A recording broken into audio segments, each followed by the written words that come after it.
about ready to kick off. Shawsheen Tech is lining up to kick away. Back deep to return for Foxborough is number 24, Jack Taft, and it's actually going to go short and be fair caught. In at shotgun once again, dropping back to pass. It's a set-up screenplay that gets absolutely read out, finds Taft on the near sideline, who falls down right back around the line of scrimmage. Has Taft on his left side, 2 wide receivers on the far side. Dropping back to pass, he's looking to that far side, looking to unleash one deep down the field, and there is going to be a flag as there was some contact right there. I'm guessing we're going to have defensive pass interference. Taft is in the backfield with Dulesky. Dulesky dropping back to pass. He's got nothing there. He's going to have to try and scramble towards the near side, still looking downfield, and he's pulled down right around the line of scrimmage again. 4 wide receivers stacked up in a diamond on the far side. It's going to be a set-up screenplay. They go ahead and connect, and working his way, gets some blockers, and he's free down the sideline. The 30, the 20, the 15, the 10, the 5, touchdown. One play, that's all it took, and it's Dylan Pratt in the end zone. Yeah, just a bubble screen this time. There's 4 guys over along the far sideline, and it's a touchdown for Pratt. He just takes it the distance. He doesn't really have to avoid any tacklers. Good downfield blocking right there from Shawsheen, and 1 play, and they're on the board. Kicker lining up for the extra point, looking to make it 7-0, and that one rings off the right post. It's no good. 6-0. Ball is spotted on the 26-yard line. They're going to go ahead and hand this off to a new running back who breaks off a couple of tackles. That's Ryan Foley right there, who gets a solid 5-yard gain to the far side on first down. The left hip motions the tight end across to Dulesky. He's going to go ahead with the keeper towards the middle of the field. Gets some nice blocking and is still churning those legs. He's going to have enough for the first down. Well, you know what? I think Dulesky was trying to kick that outside of the tackles, but he gets bottled up, but he does a good job improvising. He goes between the tackle and guard after that, and he's able to push forwards for the first down. Ball will be spotted at the 36-yard line as Foxborough looks to connect a couple plays together.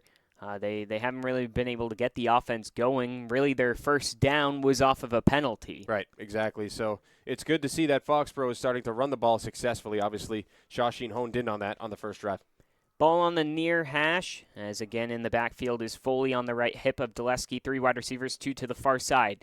Dropping back is Dulesky. He's now going to roll towards the left side, looking to launch one deep down the field, and he's not able to connect right there.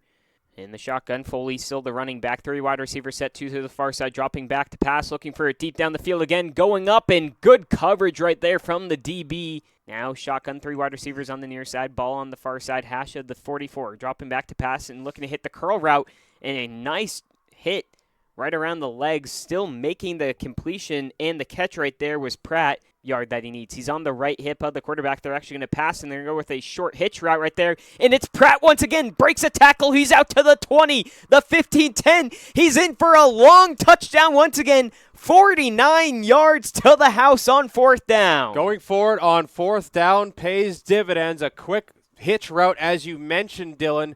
The quarterback on that play cannot make the tackle. There is no deep safety. Off to the races is Pratt. To the races for the touchdown. Go for 2 in the Wildcat formation. It's Jake Banda getting the snap, trying to push his way through and over the goal line, and he is in. The 2-point conversion is good. Lined up in the pistol formation. They're going to motion the tight end across towards the near side, dropping back to pass once again. It's a swing pass and incomplete. Unable to connect. There is Dulesky to Foley of Caruso. 3 wide receivers on the near side. Dropping, looking to the near side, going to swing one out to Banda, who gets past one man, but gets chopped down short of the line again. Foxborough is going to get a turnover on downs. Yeah, beautiful open field tackling right there from Foxborough. It looked like for a second Banda was going to get by one defender. For Shawsheen. In the shotgun, Dulesky's going to go ahead with the keeper, but he breaks this one free. Just one man to beat. A good block downfield towards the 10 before he's forced out of bounds. A great job there breaking through the hole is Dulesky, and even better downfield blocking from Rice. Yeah, you got to get great downfield blocking in order to gain some actual yardage against this team, because Shawsheen's putting 8 guys in the box every time. This will be difficult as they do go under center. They're going to go I formation, and they're going to go ahead and give it to the big man, the fullback. I don't know. And he's in. The referee down at the bottom signaled he's in. And in for the touchdown is the big number 73, Matthew O'Keefe. So I guess it's easier when you have, I think, a lineman take that football and push it all the way through. Matthew O'Keefe, 6'2", 255, listed as a guard, tackle, and linebacker, takes it. The first man through. In the backfield along with Cameron. This time it's going to be Cameron Banda who runs to the near sideline, trying to find that edge once again, cuts up field, gets to about the 40-yard line. He's going to be just shy of the first down marker. 7, 3:57 left to go. Dropping back to pass is Caruso, looking deep down the far sideline, and it's going to be incomplete as it goes out of bounds. In the backfield, both the Bandas, and this time it's a bobbled snap, and Caruso's going to have to try and keep it himself, and he gets driven backwards for a loss. They got to get 16 yards. Caruso, the quarterback, gets snap. He's dropping back, looking, tries to float one deep down the field, and it's picked off, and trying to get some yardage and pushed out of bounds right there around the 24-yard line. I was just about to say it probably would have been smarter to swat that one down. It would have, although I will say from my vantage point, he only had one guy to beat. That one guy did bring him down out of bounds, so if he was able to elude that man, he might have had a lot more distance. Instead, there's 7 seconds on the clock. Now you got to go for the end zone. Caruso's going to drop back to pass. He's just going to launch one towards the far sideline, and that one is going to be almost intercepted but broken up, and instead it's going to end the half. Some bad clock management there at the end of the half. 2 deep men to return, and they're going to go ahead with a fake, and they're going to get the first down and a little bit more. Some trickery from the Shawsheen Tech team.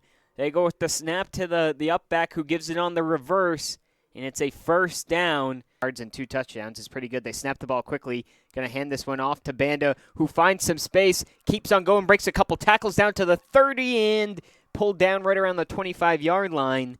Trips on the far side. Ball spotted on the 20 of Foxborough. They're going to go ahead with the pitch to the far side to Jake Banda, who tries to break a tackle, but he's pulled down, and it's going to be a turnover on downs. Field here with Dulesky. He's going to go ahead with the keeper running up towards the middle. He's got some space on the near sideline. He's getting run with by one defender before he's pushed out at the 40-yard line. A 22-yard carry to start the drive for Dulesky. Well, and he's really been the huge focal point offensively for Foxborough.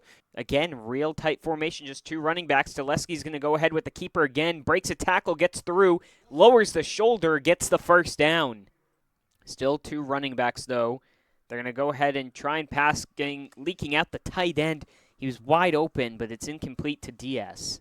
In somewhat of a full house formation, they're going to go with a pass. Wide open. He's got a man wide open, deep down the field, sliding and making the catch down there. A big-time play to come away with it, now connecting with Kawad Diaz. Yeah, Diaz was wide open from the get-go, just right away. Nobody covers him, just streaking down the middle of the field. If he's able to get him in stride, it's at least 14-13, but the back judge's hand is up, so they do have to make a snap. They snap the ball, dropping back to pass to Dulesky. He's looking over to the far side and doesn't connect right there. It was a good route and a good play call there, trying to connect with Colby Hassett, but again, Dulesky unable to connect with his target. Ball on the 32, 3rd and 7. Caruso drops back to pass. He's looking towards the near sideline. Now he's going to have to scramble towards the near sideline. Releases one that looks like it took a deflection and falls incomplete. And for 1st and 10, going from left to right. They're going to fake the handoff, looking to pass this one, but there is so much pressure in the backfield, and I believe that might be our first sack of the game. It's going to be snapped, and this time it's going to be handed off to Cameron Banda, who is going to be pulled down and get a small gain there. Ball on the 22-yard line for Foxborough in a tight formation. 2 running backs. It's going to be a keeper once again for Dulesky, trying to find the hole in the line. He gets a small gain before a dog pile pulls him on down. 2 running backs in the backfield with Caruso. It's both of the Bandas. This time it's going to be handed off to Jake Banda towards the far sideline. He bounces around. Ball comes loose, and it's fallen on by Foxborough. They've got the ball. That's the turnover they needed. Wow. Banda just running to the far sideline. It looks like normal contact as they're going to pop on the replay here. To gain is the 41-yard line of Shawsheen Tech. Dropping back to pass and just launching this one into double coverage, and it's incomplete. On their last possession. And now they're going to give it straight back to him, the star running back, who breaks through a hole and almost breaks a second tackle that would have brought him into the end zone, but he gets the first down. Them all day long, motion the tight end from the near side to the far. They're going to hand it off to Jake Banda towards that far sideline. He's in the bunch. He keeps on churning those legs. Got it. It looks like he does have it. Yep, he's got it. And he does. And they're going to go back-to-back Super Bowl champs. The senior class is going to have an overall record across their 4 years of 50-2. I mean, I think if you're a senior, you're going to be closing out not only happy because of back-to-back Super Bowls, but also because of what a run they had through their high school football career. 2 career losses is unbelievable. It really, really is. And there is the second kneel down that will seal things in your Division V Super Bowl. Winners for back-to-back years is Shawsheen Tech. Congratulations to them.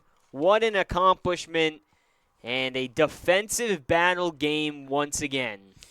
And Banda made up for it. He got a couple key first downs to really put this game on ice. Shawsheen has lifted the trophy. They are celebrating at midfield. They are back-to-back Super Bowl champions here in Division V.